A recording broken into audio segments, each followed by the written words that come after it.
Sí, profe, buenas. Ya. A ver, me confirman si ven mi pantalla, ¿ya?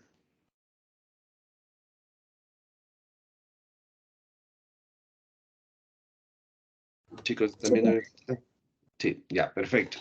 A ver, verán, para este parcial tenemos un informe de laboratorio, tenemos una consulta de sistemas de aireación y tenemos una consulta de tipos de molinos. Entonces son 3 notas individuales de esto. Y de ahí, ¿qué nomás tenemos? Para la prueba de capítulo tenemos una, los ejercicios, que es el cuestionario este que dice sistemas de aireación, y también tenemos el cuestionario de 2 preguntas, que era la teoría, ¿no? Que es este de aquí. Entonces, esta prueba de aquí, a ver, vamos por partes. El informe está calificado sobre 2 puntos, como ustedes pueden ver. Entonces, esta nota se le multiplica por 0,2 y tienen los 2 puntos. Este trabajo en grupo también está calificado sobre 2. Aquí está la nota. Este trabajo individual está calificado sobre 2,5, perdón, y aquí está multiplicado por 0,25. Ahora, en esto que está marcado con medio rosado, viene a ser la prueba de capítulo. Esta prueba de capítulo está evaluada sobre 3,5. Ahora, ¿cómo va esto? La parte de ejercicios, que es esta de aquí, está evaluada sobre 6 puntos. Por eso ustedes ven que aquí se multiplica por 0,6.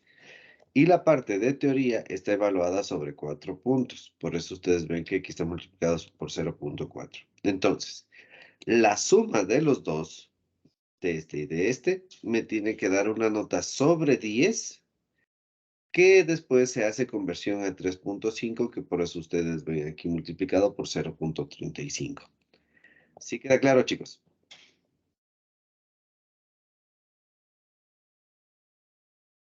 Chicos,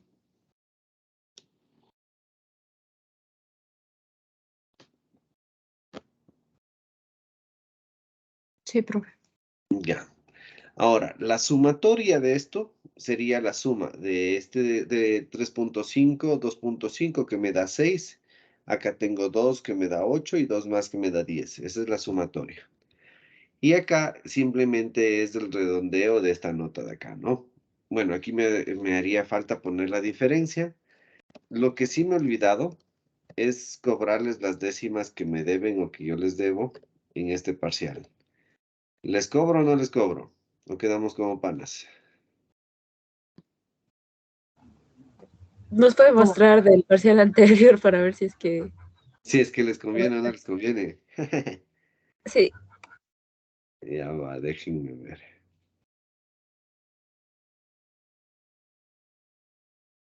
Ah, no, pues no hay décimas. ¿Se acuerdan que les puse a todos una misma nota? ¿Se acuerdan?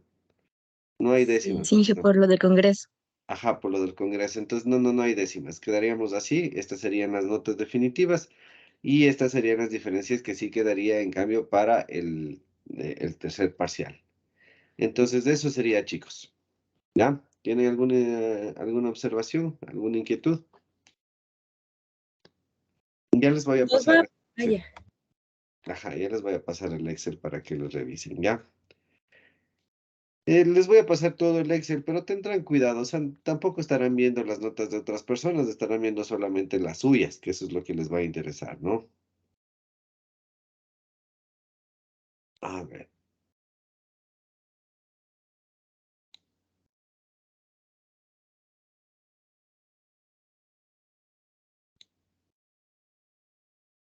no se copia. Ahí creo que fue. Listo, chicos, ya les acabo de pasar el Excel, ¿ya? ¿Alguna inquietud o alguna observación? Bueno, si no tienen ninguna inquietud, ninguna observación, entonces comencemos.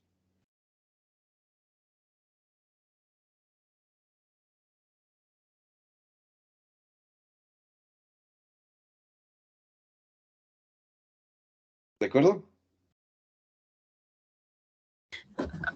Aún vamos a revisar, profe. ¿Mandé? Digo que todavía aún no revisamos porque estamos descargando el documento. Bueno, entonces ahí vayan revisándole. Otra cosa que sí quiero hacer el día de hoy es también la resolución de la prueba. Em, entonces, les voy a explicar justamente esta parte de la resolución de la prueba y de ahí ustedes van viendo cómo tenían que hacer, ¿de acuerdo? A pesar de que ya les califiqué, pero bueno, vamos a hacer la revisión de cada uno de los ejercicios. A ver. Déjenme conecto la tablet.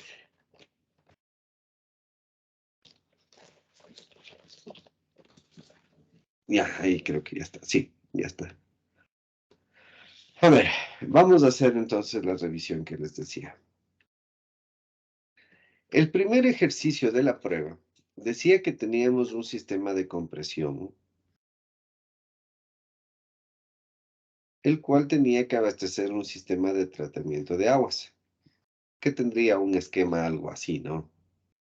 Entonces, lo que decía el ejercicio es que la presión 2, es decir, en este punto, lo voy a poner como aquí el punto 2, este sería mi punto 1. Esta presión 2 tenía que ser igual a la presión manométrica más la presión atmosférica más 50 psi.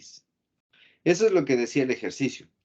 Entonces, la presión manométrica es igual a la presión hidrostática que está sufriendo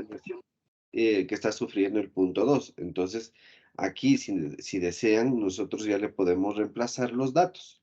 ¿Qué sería? Que la presión 2 sería igual a la densidad, la gravedad por la altura, más la presión atmosférica que, si quieren, le dejamos en PSI, sería 14.7, o si no, ya convertimos en un ratito. Y más los 50 PSI que nos decía.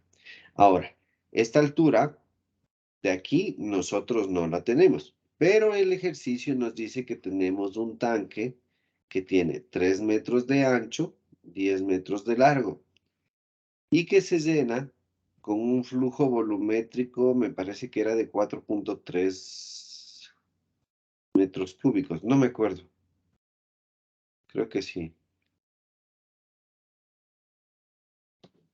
Bueno, no recuerdo, digamos que es de este valor, ¿ya? Que se llena por un tiempo de 30 minutos, ¿ya? Entonces, fíjense que nosotros para poder determinar esta altura necesitamos la altura del fluido. Es decir, nosotros necesitamos esto. Ahora, esta altura nos dice que solamente puede, que se llena hasta unas 3/4 partes de la altura total. ¿Ya? Ahora, el ejercicio nos decía que perdón, el planteamiento, así como lo acabamos de hacer, nos supondría que necesitamos determinar cuál es la altura, ¿no? Entonces, ¿cómo lo podemos hacer?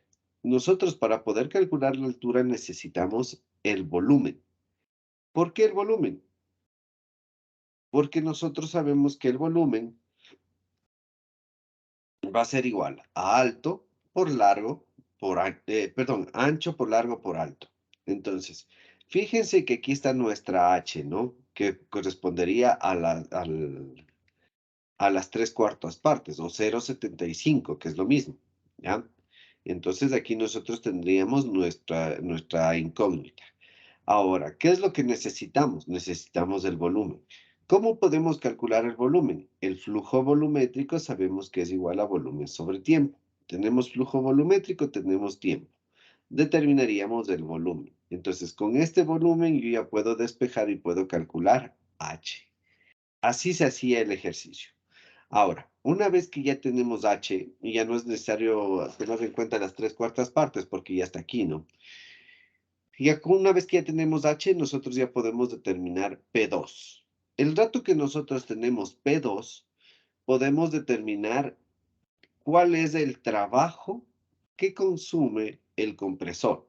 Ahora, el ejercicio pedía trabajo isentrópico o potencia isentrópica, también pedía trabajo politrópico y también pedía trabajo isotérmico. Entonces, la fórmula de estos dos era la misma. Lo que difiere es que para este de aquí arriba nosotros alfa vamos a tener de 1.4 y para el politrópico vamos a tener que alfa era igual a 1.2, que este es un dato del ejercicio como tal. Y acá simplemente nos iba a quedar RT RT logaritmo de P2 sobre P1, que esa era la forma de calcular. Ahora verán, aquí hay un detalle que la mayoría no se dio cuenta. Aquí el ejercicio me dice que, o planteado así el ejercicio, nos dice que este compresor está tomando aire de una entrada 1. ¿De dónde coge aire el compresor? Condiciones atmosféricas. De las condiciones atmosféricas, ¿no es cierto? Entonces, la presión 1 va a ser 101.3 kilopascales y la temperatura 1 va a ser 298 Kelvin. Esto de cajón ya tenían que saber, ¿sí? No era que tenían que calcular, nada por el estilo. Con estas condiciones eran las que teníamos que aplicar en estas fórmulas para poder determinar el trabajo que consume cada una de las condiciones. ¿Sí quedó claro, chicos?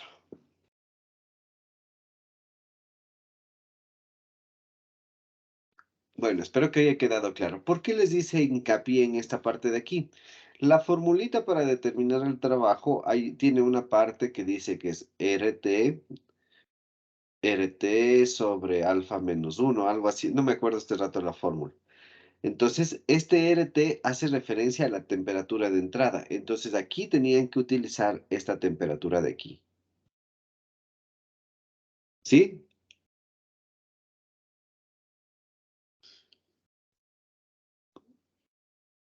¿Sí, chicos?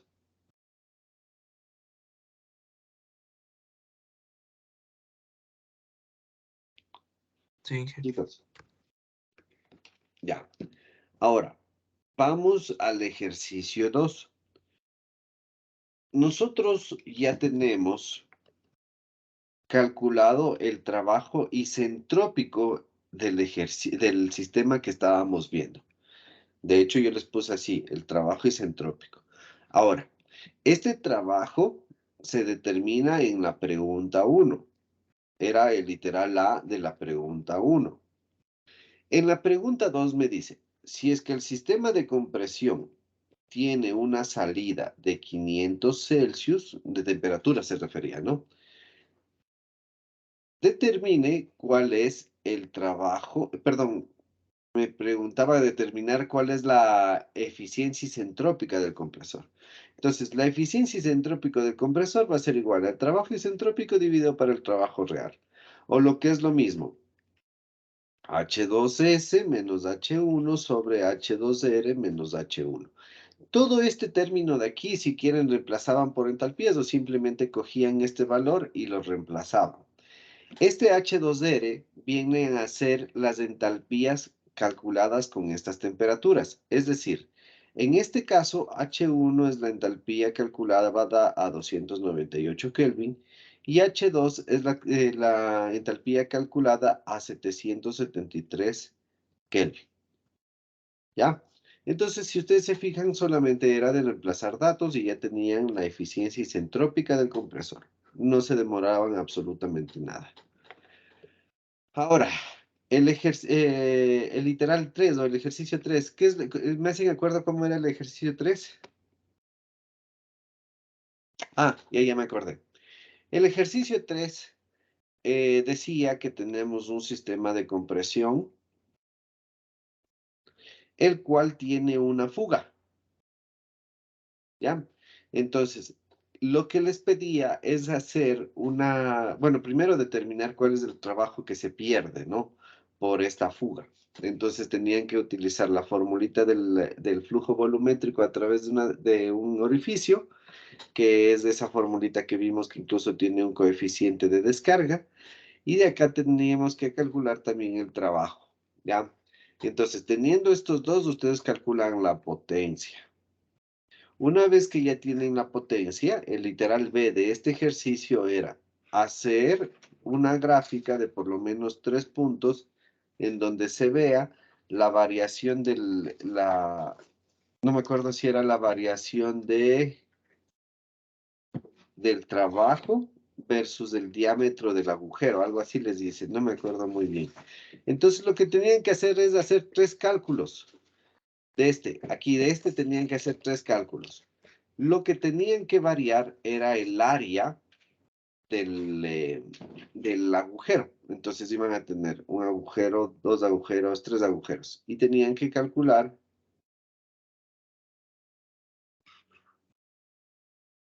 estos 3 puntos de aquí. ¿Ya? Entonces, esta área en donde influye, influye en esta parte del flujo másico.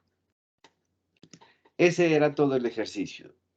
Este ejercicio 3 al menos era un regalo, ¿no? Era literalmente hacer lo mismo que hicimos en clases, pero varias veces. Había que simplemente reemplazar datos. ¿Tienen alguna inquietud, chicos? Voy a poner de nuevo en el ejercicio 1 y 2 en G, por favor. Ya le borré, perdón.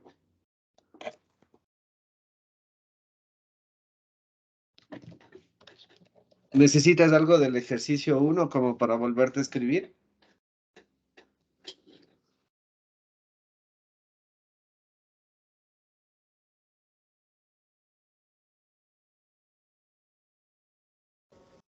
Sea así, me faltó la segunda parte, estaba copiando.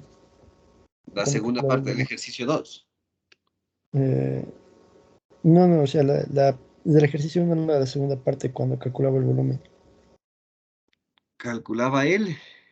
el volumen en sí del... Ah, ya. Entonces tienes el tanque que te dice que tiene 3 metros de ancho, tiene 10 metros de largo. Ya, necesitamos de esta altura nosotros. Entonces, el volumen de este tanque es igual a ancho por largo por alto. Ahora, como te dice que solamente son las 3/4 partes, sería ancho alto, perdón, ancho largo por 0,75 de alto. Ya, esta sería la formulita. Ahora, ¿cómo calculas el volumen? Con el flujo volumétrico. Entonces, el flujo volumétrico es igual a volumen sobre tiempo. Despejas de aquí y te va a quedar, perdón, aquí sería... ¿qué estoy haciendo? Escribamos así mejor. Ancho alto 0,75 por h sobre tiempo. Entonces, de aquí despejamos h y nos va a quedar que h es igual a flujo volumétrico por el tiempo dividido por el área, para el alto y para 0,75. Esta sería la forma de calcular la altura. Una vez que ya tienes la altura, puedes calcular la presión 2.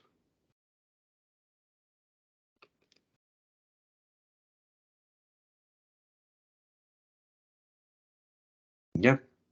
Eso sería, chicos. ¿De dónde es 64,7?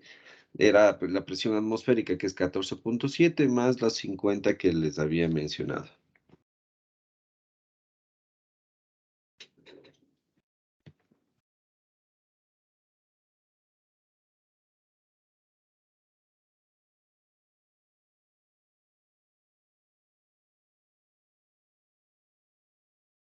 Ya dije, muchas gracias. ¿Ya? ¿Alguna otra inquietud?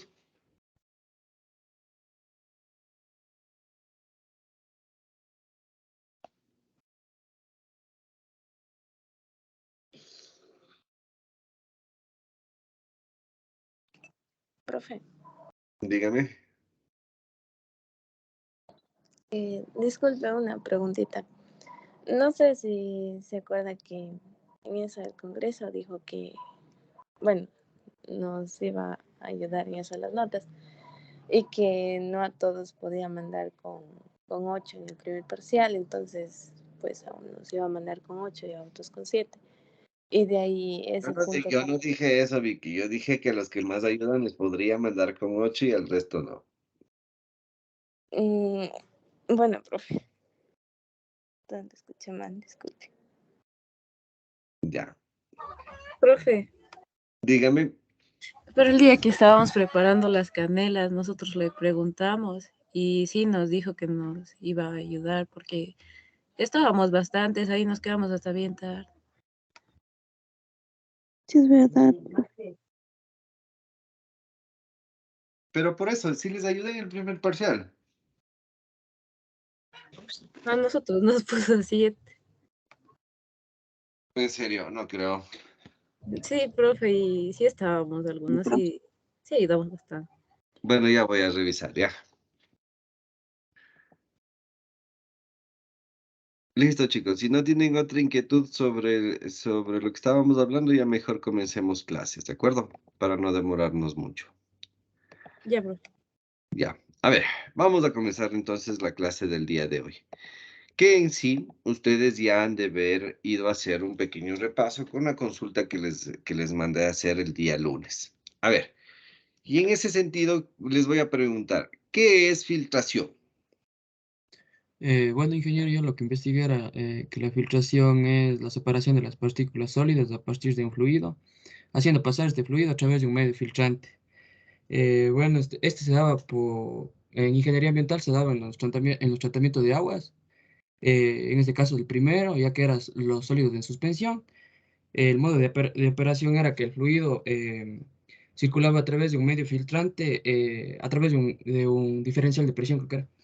Entonces, estos se daban porque ya sean sólidos, líquidos o gases. Los sólidos se daba por la aprovechación de la columna de líquido más la acción de la gravedad, mientras que los líquidos necesitaban de bombas y los gases creo que eran de los soplantes. Ya, Eh, perfecto, muy bien, gracias, Wilson.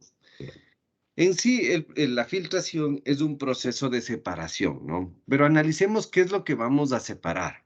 Lo que vamos a separar va a ser una mezcla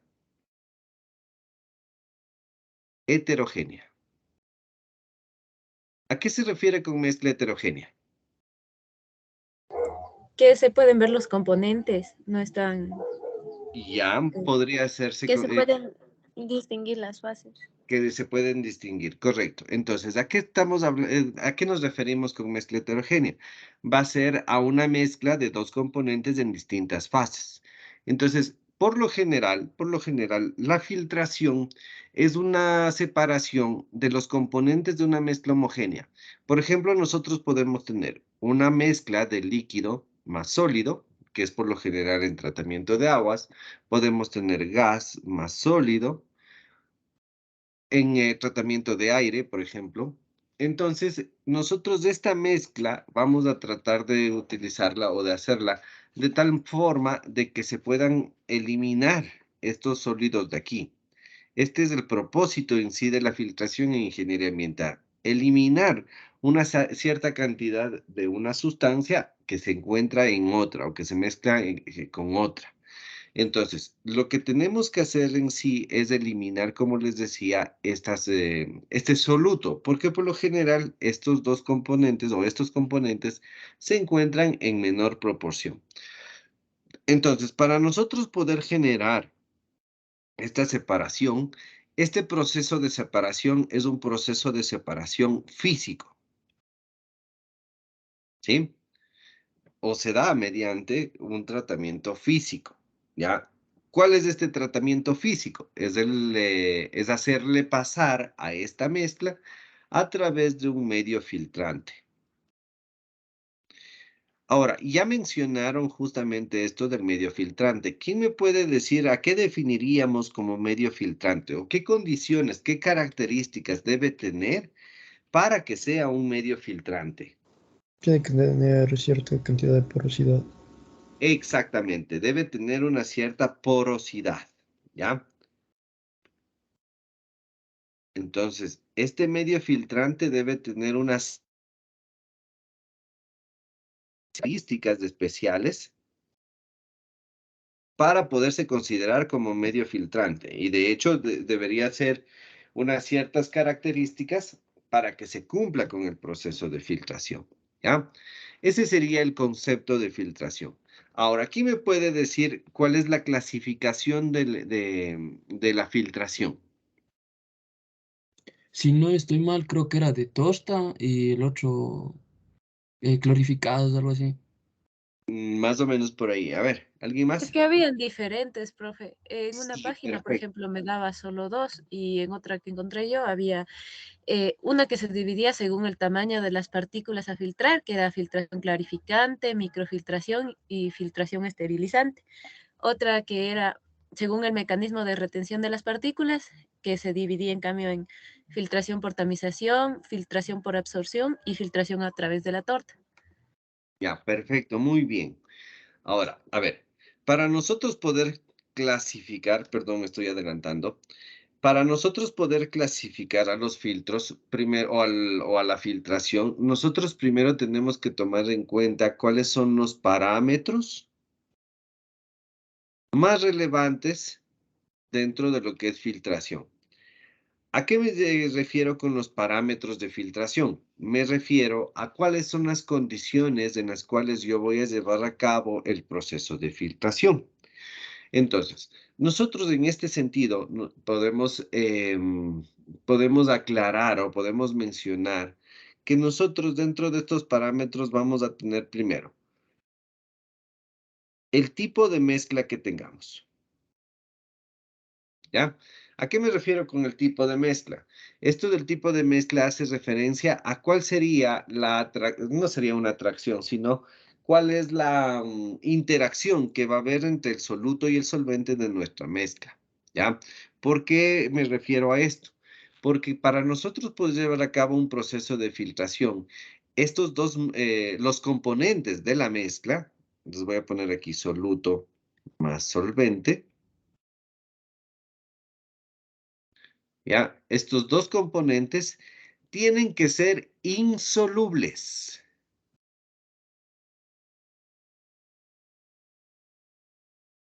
¿Ya? Esto es importante. Estos dos componentes tienen que ser insolubles. Si es que son solubles, obviamente va a existir una interacción entre el soluto y el solvente, lo que va a hacer que se complique el proceso de separación. Puede ser que ya no necesitemos procesos únicamente físicos, sino podrían ser procesos físico-químicos o procesos, ¿cómo es? O procesos, ¿cómo se llama? Se me fue la palabra. Físicos o físico-químicos, así sería. O procesos químicos, perdón. ¿Ya? Entonces, en ese sentido, nosotros tenemos que considerar este parámetro que es el tipo de mezcla. Ahora, también tenemos que analizar el tipo de medio filtrante.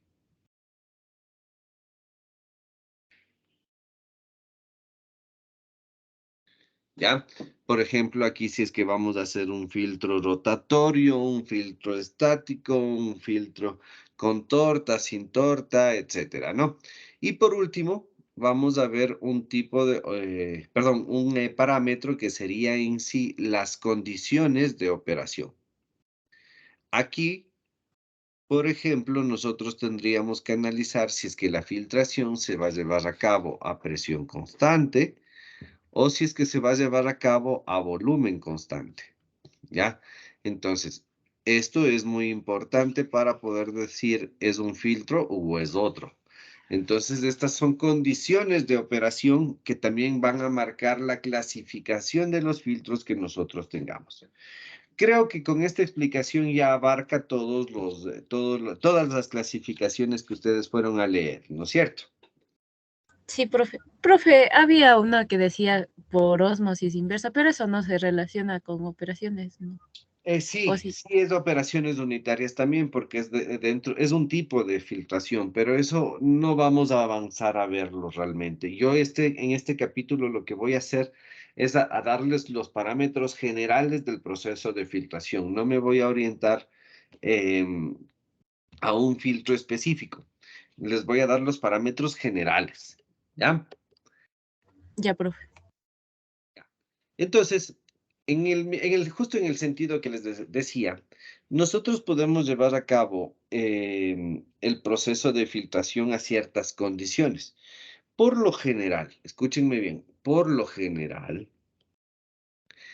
la clasificación que más interesa, digámoslo así, se la puede realizar en función del aspecto de las condiciones de operación con las cuales nosotros les debemos a cabo. Es así que nosotros podemos tener. ¿Dónde está mi lápiz? Se me perdió. Ya la encontré. Es así que nosotros podemos tener filtros que operan con presión superior a la atmosférica en la corriente superior del medio filtrante, o los que hacen compresión atmosférica en la corriente superior del medio filtrante y a vacío en la corriente inferior. Entonces, esta es una clasificación que es muy utilizada y que quiero que primero entiendan esta partecita como para seguir adelante. Háganle cuenta que nosotros tenemos un filtro, ¿ya? Este es mi filtro. Entonces, verán. Un tipo de filtros, de acuerdo a las condiciones de operación, como les decía, es aquel en el cual la presión antes del medio filtrante, aquí pongámosle 1 y aquí pongámosle 2. Antes del medio filtrante es una presión superior a la presión atmosférica, ¿ya? Es decir, para que pueda circular el flujo a través del medio filtrante, yo elevo la presión a más de la presión atmosférica. Y otro tipo de filtro, en cambio, es aquella que se lleva a cabo en donde yo tengo una presión, perdón, sí, una presión antes del medio filtrante igual a la atmosférica, pero a la salida del medio filtrante voy a tener una presión de vacío. ¿Ya? Y aquí me voy a adelantar con algo. O les voy a hacer una pregunta que me va a servir para adelantarme con algo. Dentro de las condiciones de operación, ¿qué creen que necesitamos en un filtro que se cumpla con las presiones para yo poder tener una buena filtración? ¿A qué me refiero? ¿Qué debe pasar con la presión entre 1 y 2 para que tengamos una buena filtración o por lo menos una filtración buena? Debe ser constante. Debe ser constante, ¿qué, pero? ¿O a qué te refieres?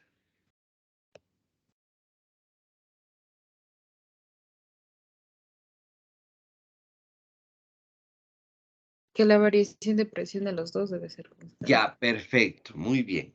Dentro de las condiciones de operación, uno de los parámetros más importantes va a ser justamente esto, el diferencial de presiones. Si es que nosotros no tenemos un diferencial de presión adecuado entre el medio filtrante, perdón, antes del medio filtrante y después del medio filtrante, nosotros aquí en estas corrientes no vamos a tener flujo. O sea, van a ser flujos bajos. Solamente si es que tenemos un buen diferencial de presión o un diferencial de presión adecuado, vamos a tener flujo por las corrientes. Si es que no, simplemente se me va a tapar el flujo o simplemente va a disminuir el flujo y no vamos a tener un sistema de filtración adecuado. ¿Ya? Entonces tomarán en cuenta, el diferencial de presión es algo que nos va a interesar bastante el momento de lo que es la filtración. Ahora, ya aclaramos esta parte de esa clasificación de los filtros, ¿no? Otra que es también bastante utilizada es una clasificación en función de cómo se da el flujo. Entonces, nosotros podemos tener filtros continuos y filtros discontinuos. ¿Cuáles son los filtros continuos? Los que aquí tenemos un flujo másico o volumétrico que está pasando continuamente. Y acá, en cambio, tenemos por batch, por lotes, ¿sí? Esa es otra otra clasificación que también es bastante utilizada. ¿Sí queda claro, chicos? Sí, profe. Ya. Leamos un poquito de lo que está aquí como teoría. Me dice que presiones superiores a la atmosférica se generan por acción de la fuerza de la gravedad, actuando sobre una columna de líquido, por medio de una bomba o soplador, que es lo que estaba mencionando incluso Wilson, ¿no? En un filtro de gravedad, el medio filtrante no puede ser más fino que un tamiz grueso o un lecho de partículas gruesas, tales como arena. Por lo tanto, en sus aplicaciones industriales, los filtros de gravedad están restringidos a la separación del líquido de cristales gruesos, a la clarificación de agua potable y al tratamiento de aguas residuales, ¿no? Bueno, aquí he tratado de ponerle esta mención debido a que en tratamiento de aguas es bastante importante esta situación, ¿de acuerdo? Creo que no hay ninguna duda, entonces sigamos. Muchas de las veces, la filtración por sí sola no se da de una forma adecuada. Entonces es necesario, ¿dónde está mi lápiz? Ya, es necesario poner coadyuvantes de filtración, ¿ya? Entonces, para poder entender esta parte de los coadyuvantes, ya entremos en detalle. A ver, hemos dicho que nosotros para un proceso de filtración tenemos un medio filtrante.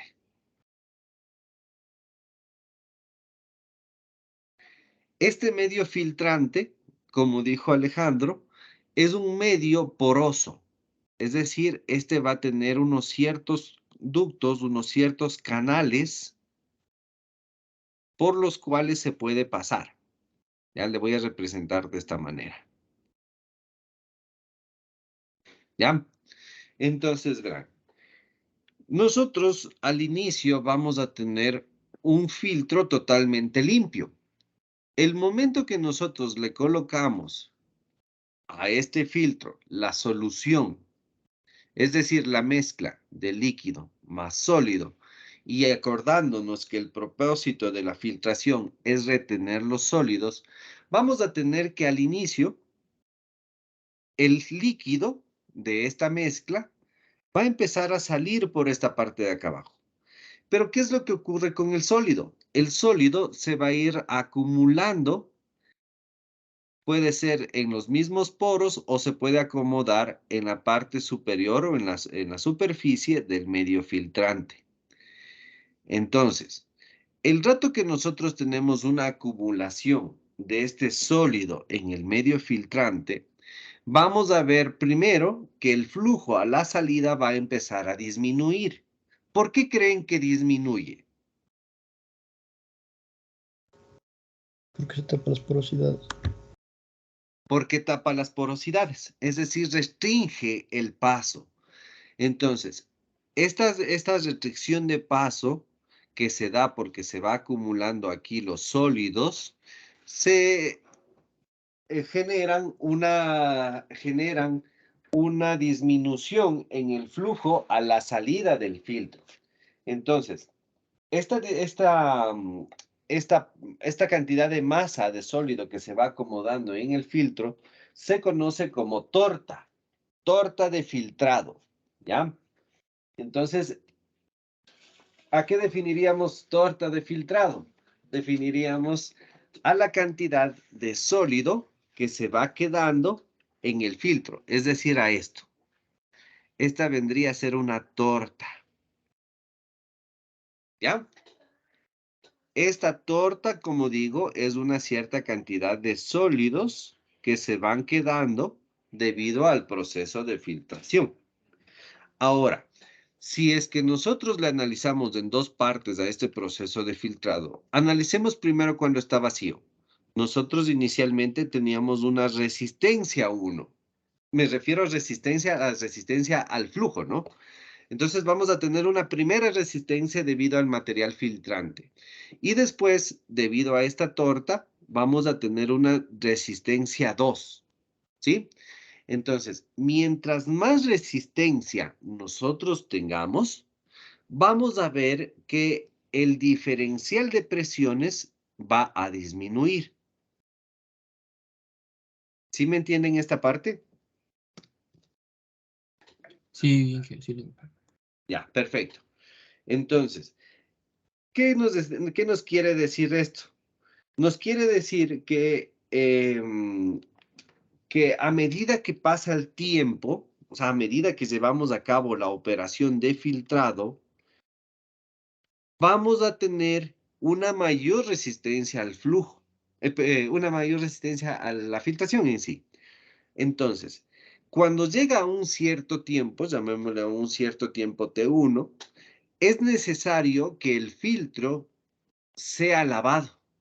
¿Con qué fin? Con el fin de quitar la resistencia 2 que se da por la torta. Porque si bien es cierto, la torta me ayuda en un comienzo a retener los sólidos, porque en sí también es un material poroso, después de un cierto tiempo va más bien a presentar una resistencia. Entonces, en la operación de filtros, de procesos de filtración, siempre es necesario considerar un tiempo de limpieza.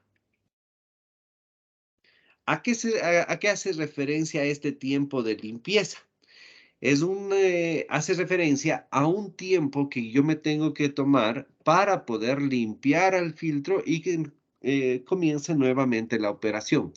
Con eso yo consigo que el diferencial de presión permanezca relativamente constante.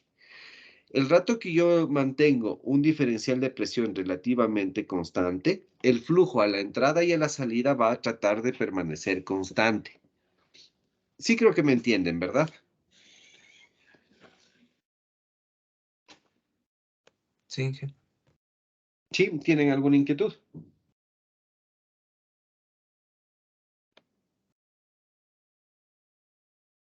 No, profe. ¿Nos puede esperar un ratito hasta copiar el gráfico, por favor? Claro. Entonces les doy unos 2 minutitos, ¿ya?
Profe, una consulta. De la resistencia 2 dijo que era cuando, o sea, bueno, surgía cuando teníamos la torta.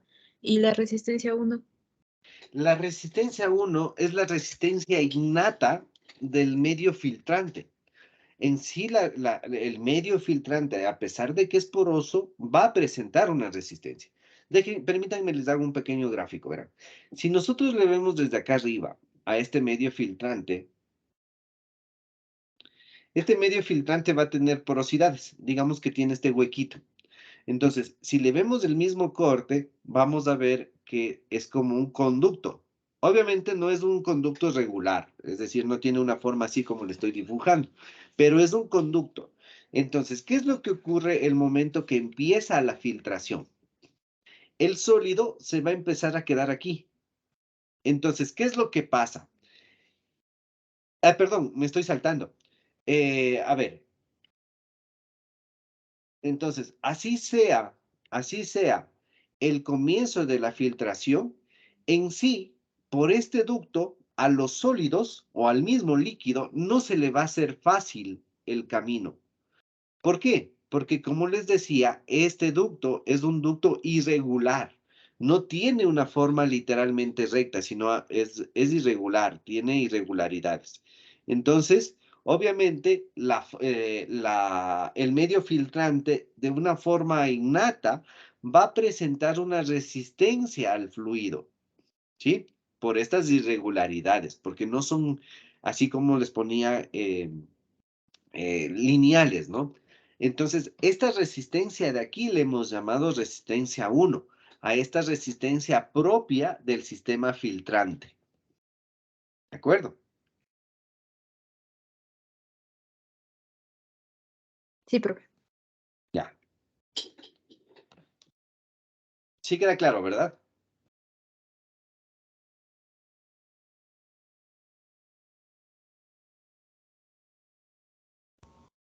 Sí. Sí.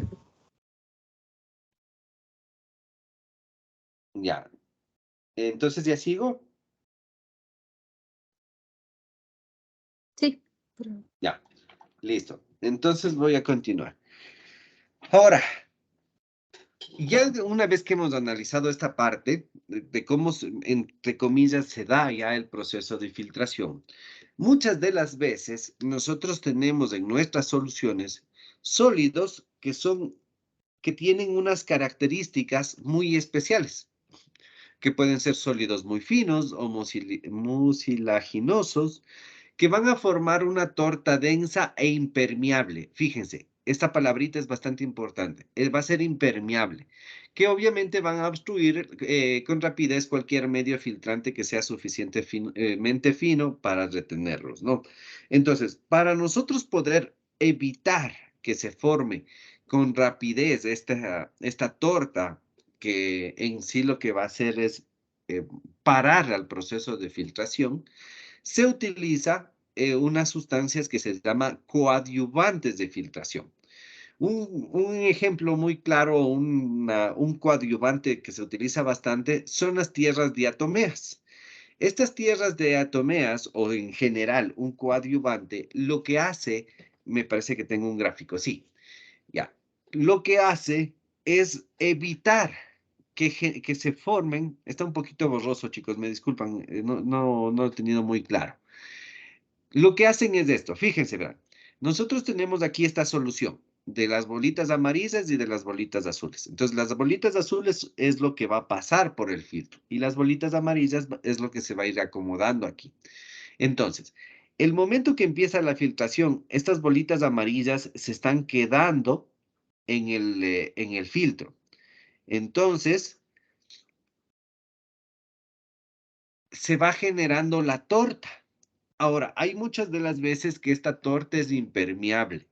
Entonces, el rato que es impermeable, obviamente no vamos a tener paso de fluido porque está tapando literalmente el paso.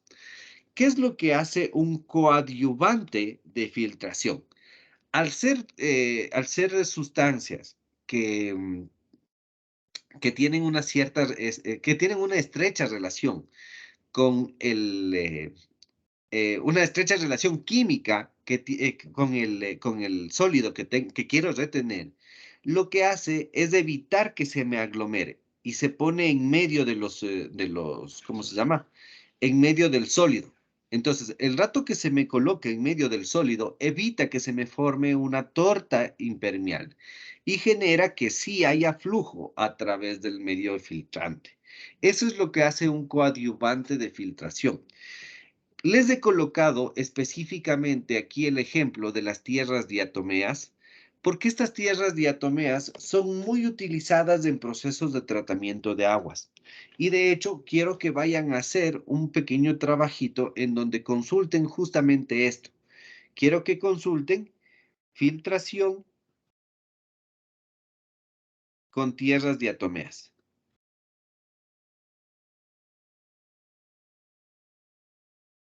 ¿Ya? Esta filtración con tierras diatomeas van a ver que se utiliza específicamente para lo que son tratamiento de aguas, ¿ya? ¿Sí queda claro?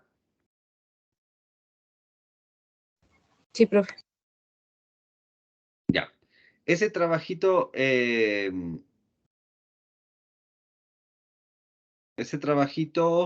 no hagan, o sea, no me van a presentar, pero sí vengan leyendo, por favor, para la siguiente clase, ¿de acuerdo?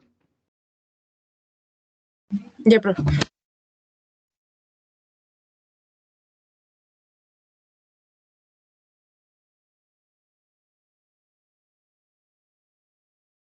Ya.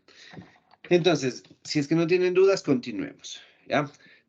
De hecho, con la explicación de esto ¿cómo se llama?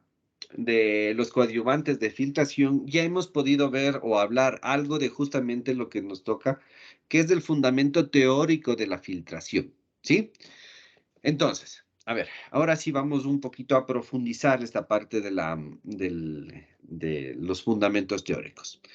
En sí, la filtración, como decíamos, es una operación unitaria que me ayuda a separar una mezcla a través de un medio filtrante. Y ya hemos hablado que este medio filtrante debe ser un medio poroso. ¿Qué significa que sea poroso? Significa que tenga poros por los cuales pueda circular uno de los dos integrantes de nuestra mezcla. ¿Ya? Entonces, a ver, les voy a hacer en esta misma hoja para ir acorde a la teoría, ¿ya?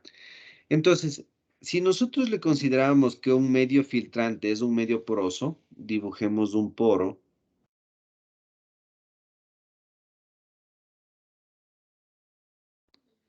Este es uno solo, ¿no? Pero obviamente en los medios filtrantes vamos a tener muchos de estos poros.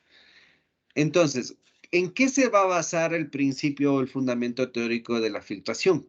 Se va a basar en cómo se va a mover las sustancias a través de este poro. Es decir, vamos a analizar la dinámica de fluidos que se tiene, en este caso, a través del poro. Por obvias razones, nosotros vamos a tener que ver cuál es la velocidad, o vamos a analizar con qué velocidad se mueve y cuál es la resistencia al movimiento que va a tener este medio poroso. Me refiero a resistencia, aquí pongamos de hecho resistencia. Qué feo color, denme un segundo.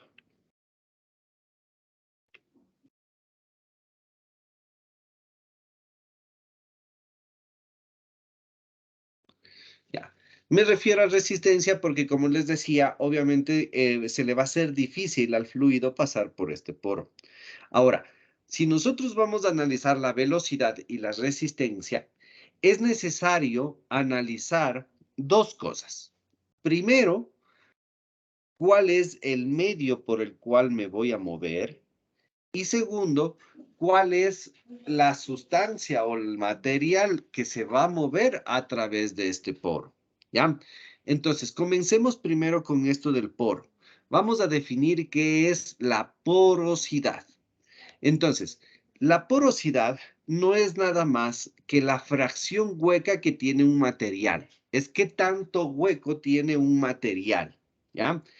Ahora, ¿cómo yo puedo determinar qué tan poroso es una sustancia u otra?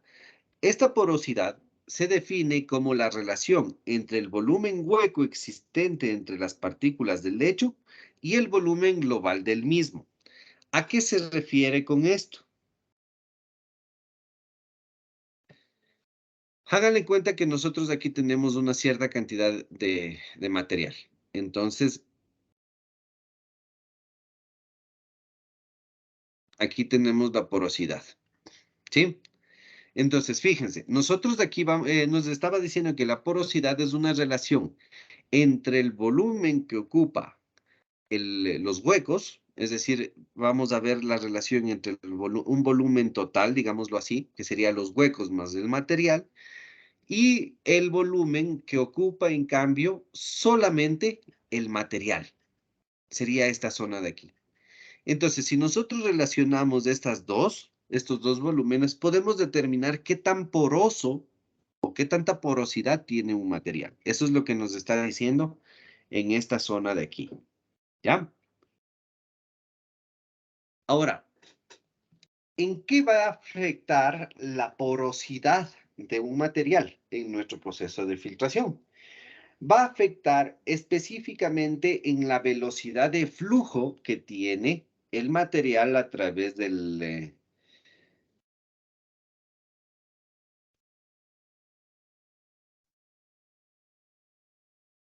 a ver, perdón, me perdí. O sea, va a afectar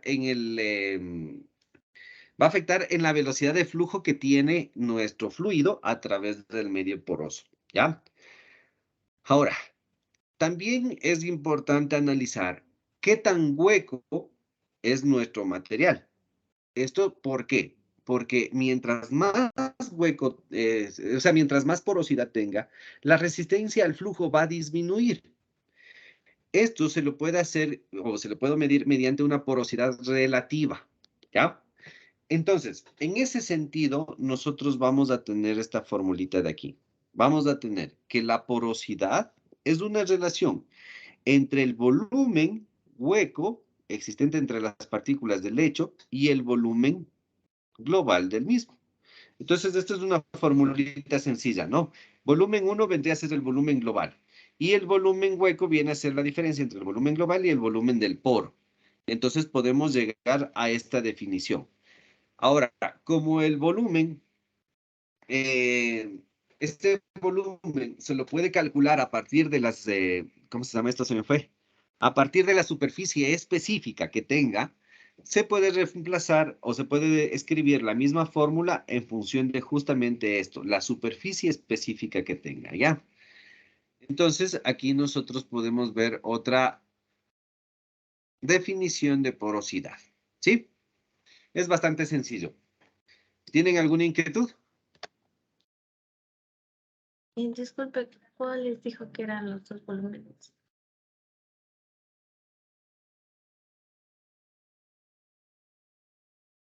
El volumen, a ver, acá.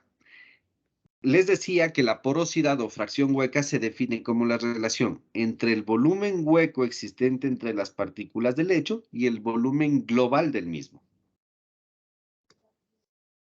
Y en la fórmula. ¿Perdón? Y en la fórmula, ¿cuáles serían cada uno? El uno era el global y el otro. Verán, este de acá arriba es el volumen hueco entre las partículas del lecho y este es el volumen global.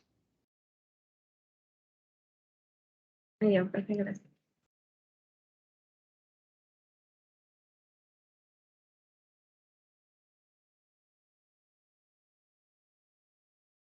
¿Ya? Inge, ¿y no sería BP Dígame. sobre AP? ¿Perdón? Aquí para el SO no sería BP sobre AP, o si está bien AP sobre BP. En esta parte. Ajá. No, No, sí, acá a la derecha. ya le veo. A ver, déjame le borro todo esto y ahí sí. Ya. En esta parte de aquí. Sí, aquí acá a la derecha dice AP sobre BP, ¿no sería al revés? Ya, lo que pasa es que aquí está incluyendo, o sea, solamente hace referencia a la superficie. Entonces, para no afectar la fórmula, lo que se hace es poner tanto arriba como abajo. ¿Con qué fin? Con el fin de que todo este término de aquí se convierta en la superficie específica. Esta es la superficie específica de la fracción hueca y esta es la superficie específica total. Por eso es. Ay, ay.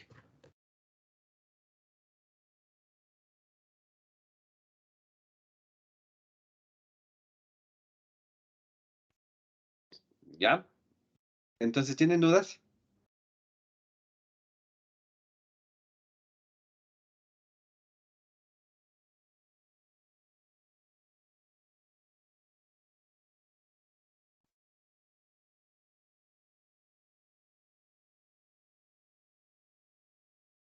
¿Tienen alguna inquietud?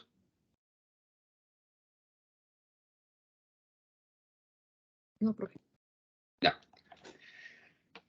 A ver, entonces ahora sigamos.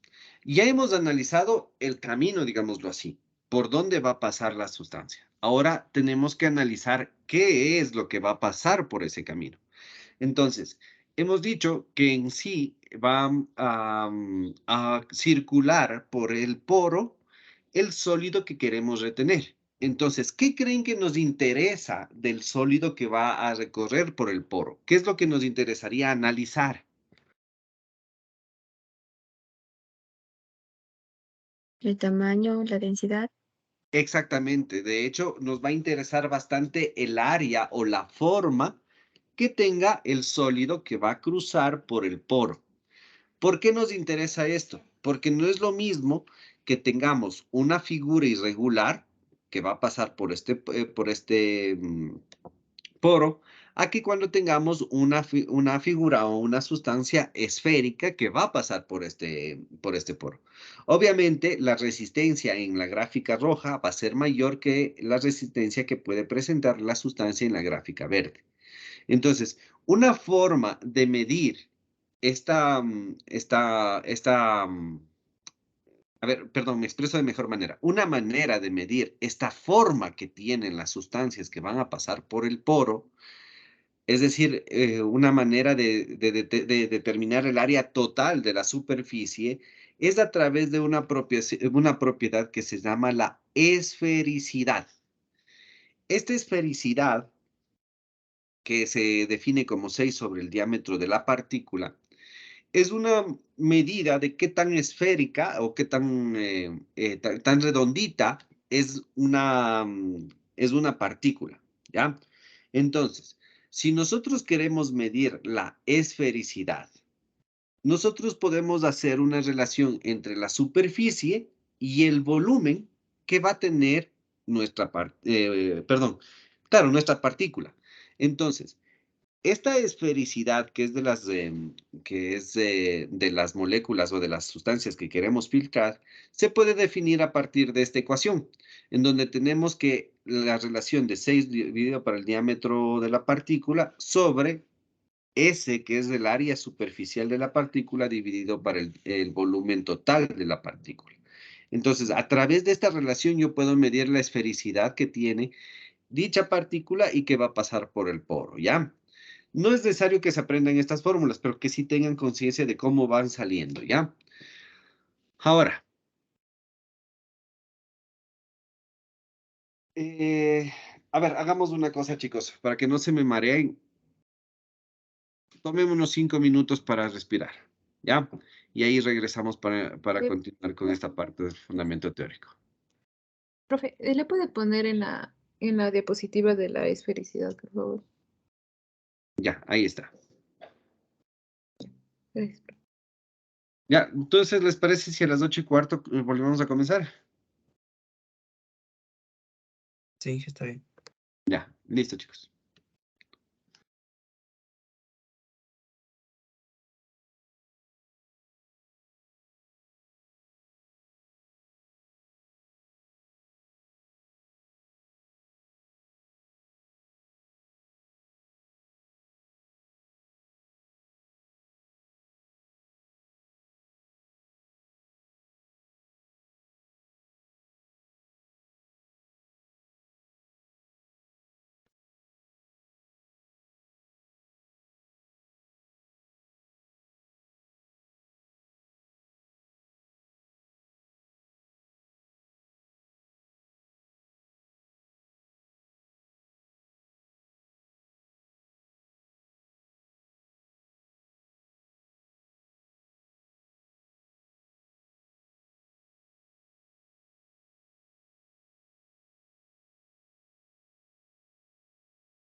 ¿Listo, chicos?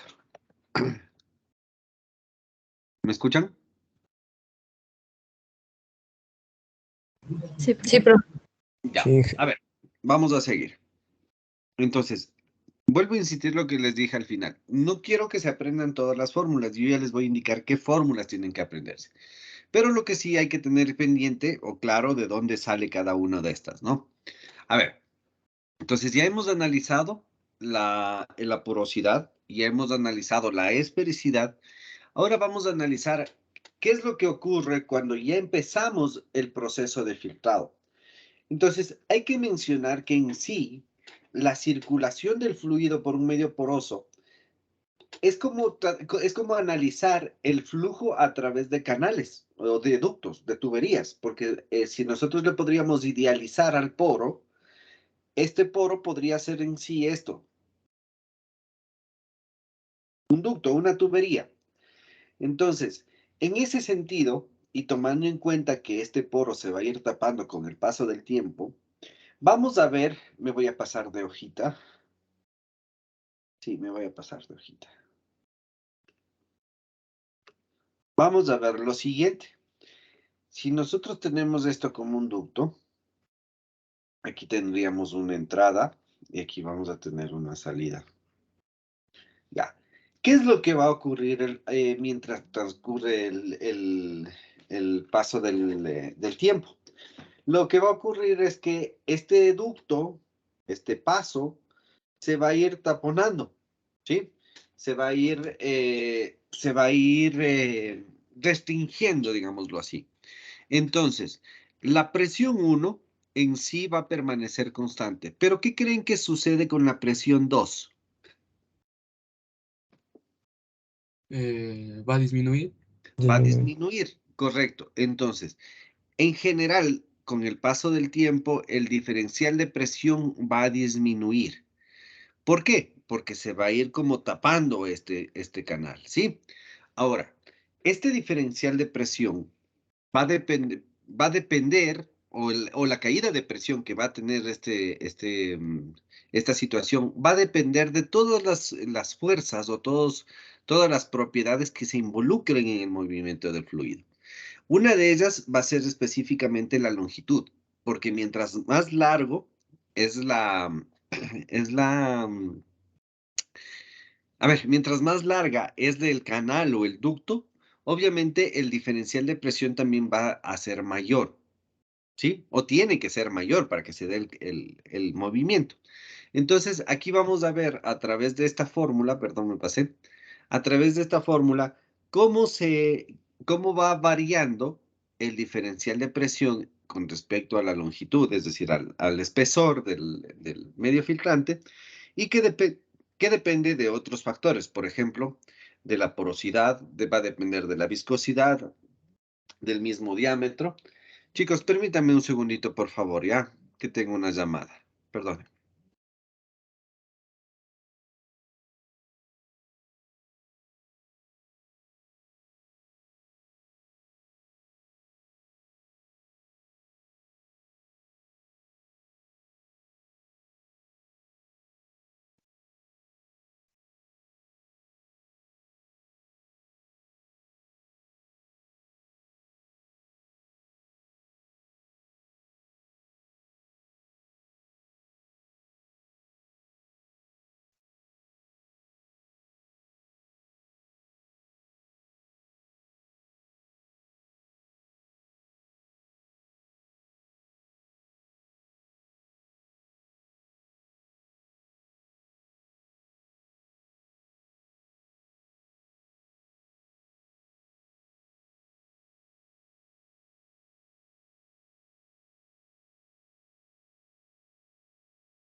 Ya, mil disculpas, chicos. Entonces, en otras palabras, como les decía, uno de los factores para poder analizar este flujo va a ser el diferencial de presión.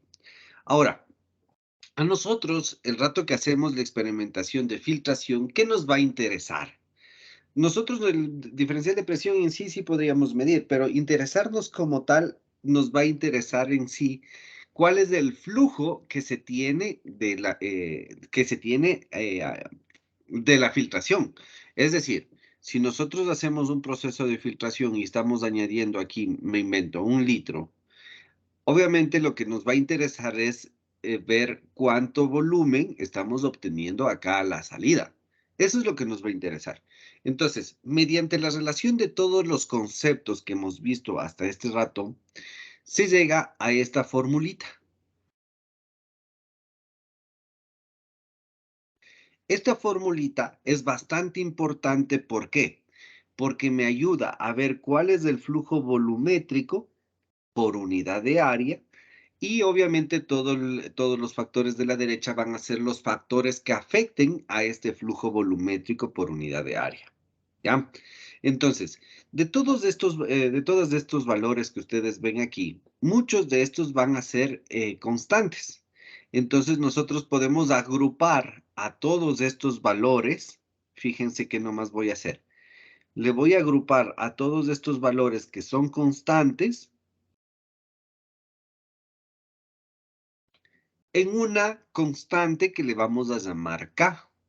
Entonces, ¿para qué me sirve hacer esto? Para nosotros poder determinar cuál es el flujo volumétrico por unidad de área en donde ya solamente veamos la afectación del diferencial de presión, la longitud o el espesor y una propiedad que es importante que es la viscosidad, ¿sí?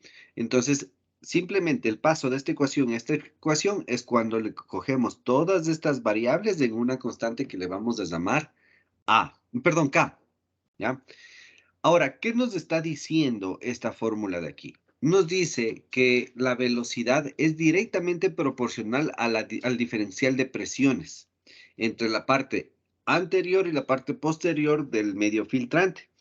Y es inversamente proporcional al espesor del lecho o al espesor de la torta y a la viscosidad del fluido, ¿ya? En otras palabras, la velocidad con la que nosotros filtremos va a ser directamente proporcional al diferencial de presiones e inversamente proporcional al espesor y a la viscosidad del fluido. ¿Sí queda claro, chicos?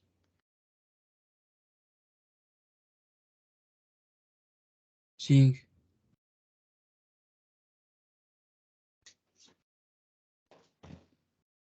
Ya. Ya, entonces. Ahora, en sí, nosotros a todos estos términos de aquí, pero no sería a todos, perdón, a estos términos de aquí, les podemos llamar como que si fueran, a ver, voy a borrar, permítanme un ratito, de gana les voy a confundir. A ver.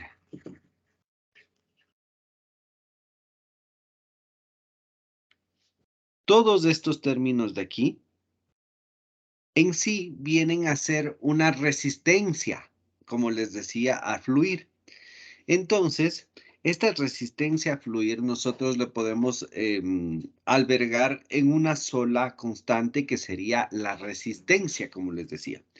Entonces, en la fórmula anterior, nosotros la podemos dejar de esta manera. Le podemos dejar que la velocidad de filtración va a ser directamente proporcional al diferencial de presión e inversamente proporcional a la resistencia que presenta tanto el medio como la torta, que esto ya les expliqué, ¿no? Entonces, esta resistencia del medio filtrante va a ser todo lo que se oponga al movimiento del fluido a través del medio filtrante, ¿ya? Y esta fórmula es bastante importante, ¿no? A ver, hagamos una cosa, chicos. Nos vamos a quedar hasta ahí, ¿ya? Nos vamos a quedar hasta ahí, hasta aquí. Como ustedes ven, todavía no hemos llegado a una fórmula definitiva para decir, esta es la fórmula que vamos a utilizar. Todavía no les he dicho eso. Lo que sí me gustaría que ustedes tengan presente esto, en especial esta última parte. La velocidad del medio filtrante es directamente proporcional al diferencial de presión e inversamente proporcional a la resistencia que se presente por parte del medio. ¿De acuerdo? Sí, profe. Ya. Ahora, completando el trabajo esa consulta que les mandé a hacer, quiero que averigüen cuáles son las aplicaciones de sistemas de filtración con tierras diatomeas en ingeniería ambiental, ¿de acuerdo? Ya, profe. Ya. Listo, chicos. Entonces nos quedamos hasta ahí, ¿ya? Profe, ¿qué dijo? Es que se me cortó aplicaciones. No escuché Aplicaciones lo de último. filtración con tierras diatomeas en ingeniería ambiental.